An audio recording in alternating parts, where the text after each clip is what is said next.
Welcome back to the Rapid Rundown. It's Monday, February 24th, and here's what's making headlines tonight. Number 1. Republicans face backlash over voter ID restrictions, DOGE, and cuts to Medicare and Medicaid. Republicans across the country are feeling the pressure as constituents are pushing back.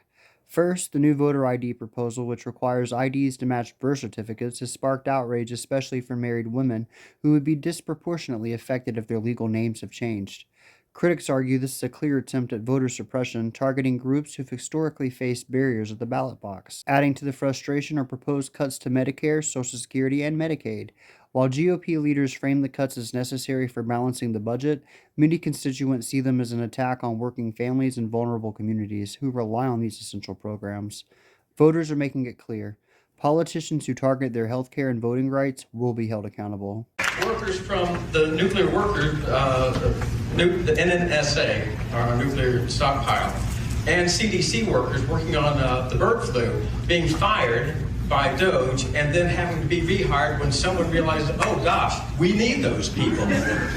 Why is a supposedly conservative party taking such a radical and extremist and sloppy approach to this? You have to do more with less in order to survive.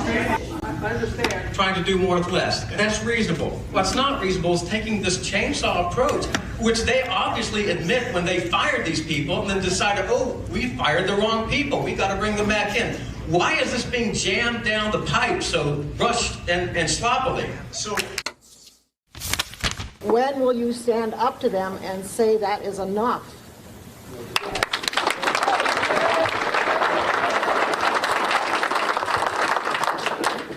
The end result of the fraud and abuse that has been discovered already.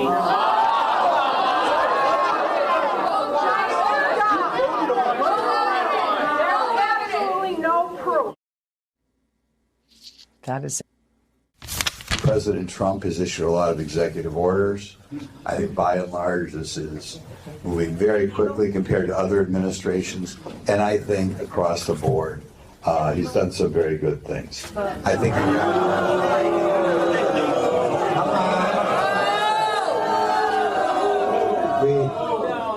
he's gotten rid of birthright citizenship.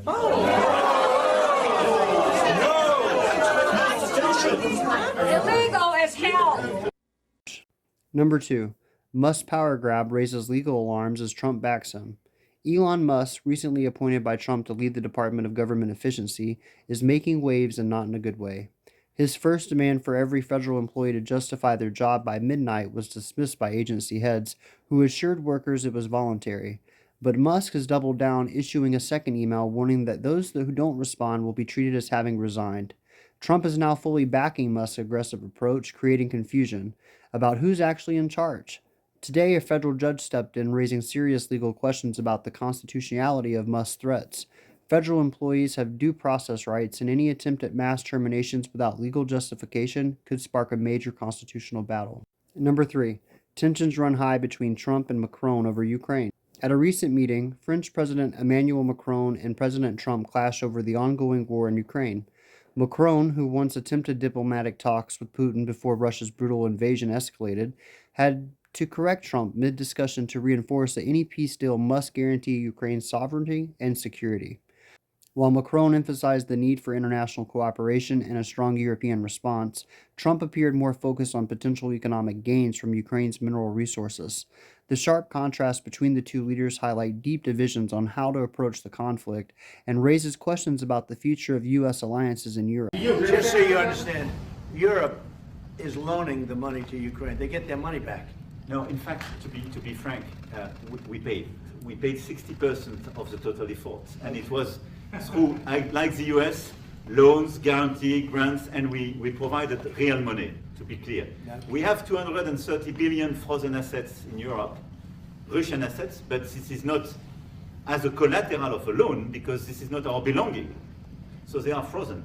If at the end of the day, in the negotiation we will have with Russia, they're ready to give it to us, super. It will be loan at the end of the day. Our final thought this evening? The message from today's headline is clear. Your voice matters, whether it's showing up to a town hall, pushing back on dangerous policies, or holding leaders accountable. Public pressure works. This is how democracy moves forward, when people speak up and refuse to be ignored.